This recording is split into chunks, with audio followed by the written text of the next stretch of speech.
nhá trong nữa mà nó chỉ nó mọc chỉ mà chỉ nó nữa nó mọc khó nè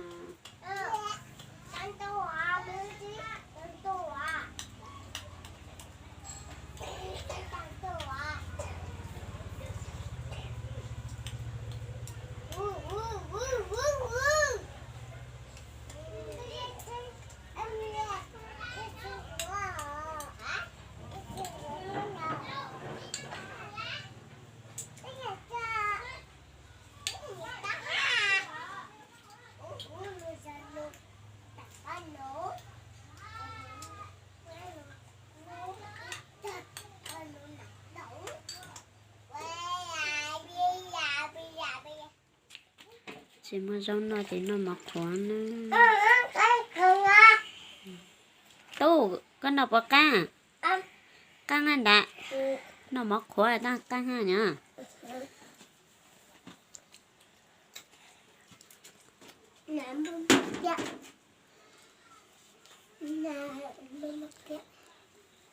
nó còn hậu cái gió của tới của chua này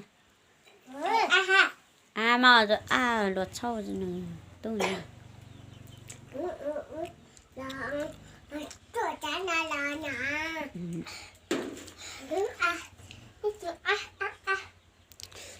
coi cái nằm à tôi chỉ mà do nó đến nó tẩy mó mà tẩy mó cái nữa mất cáiตู้hậu này vâng tôi mình thấy gì nè tôi thử cân này một hậu này một bốc ra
không có thể tới nào không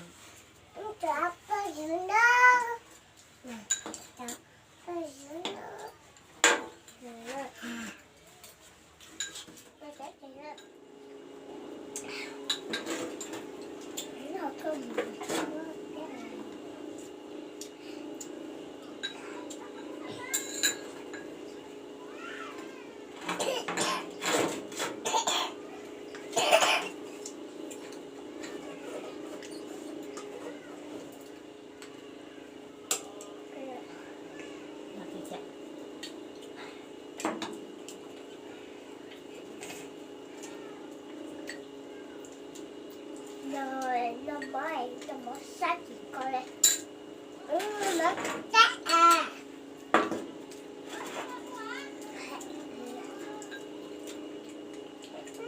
nà tôi lại là ha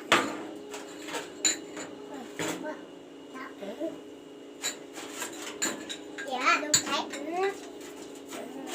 có thấy ơi gì nào đây tổng tổ không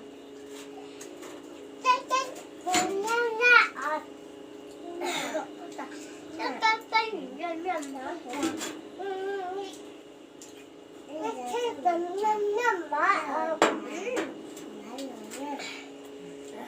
mà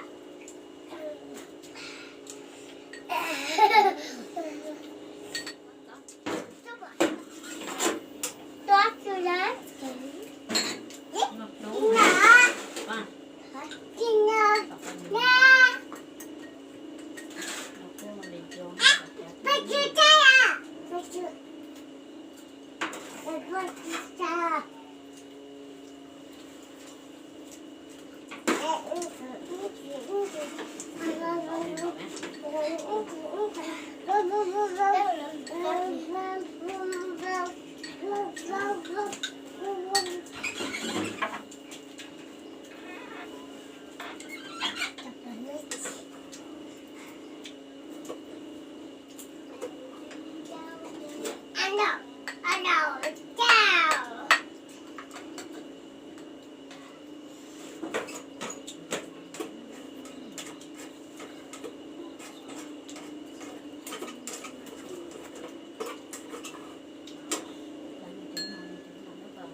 Rồi kém đây.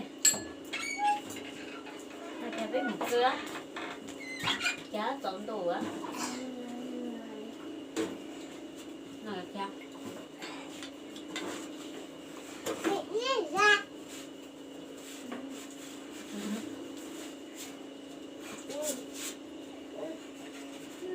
Đấy, cắn trộn đi. Đấy, cắn lại đi.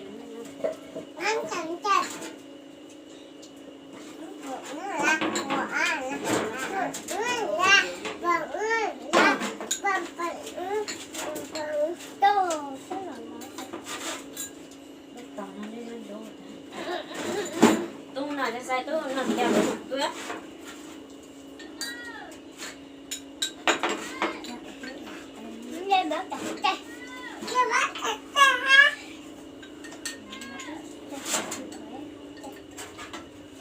Tung nào cho phải lọc câu á. Biết không mà.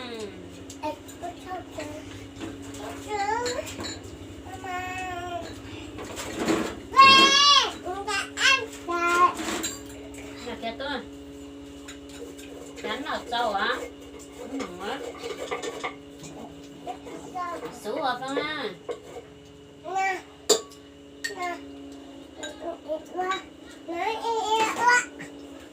Thấy quân ạ.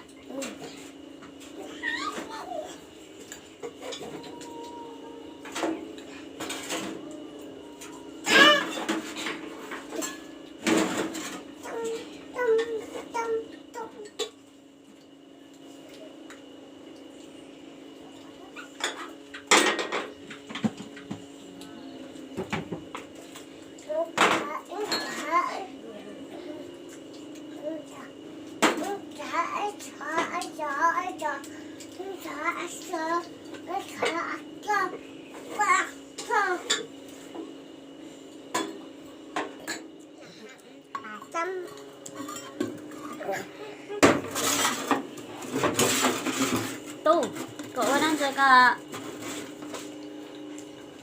Nà kia cần đi má với một xí ở với một bữa. Cái ta với một xí này nha, với một bữa nha.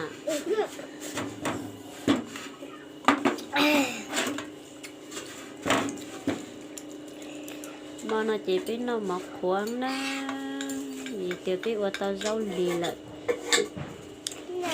Chỉ biết nó mọc khoáng rồi. Từ nay chị gửi tuần xài lo nữa. Từ mấy tuần ra.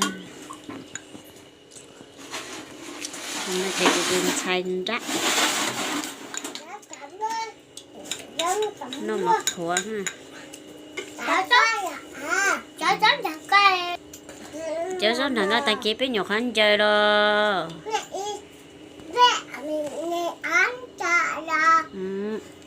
Ta chỉ nó biết nhục hắn chơi, nhục hết xin rồi. Nhục hết xin chị tao tua.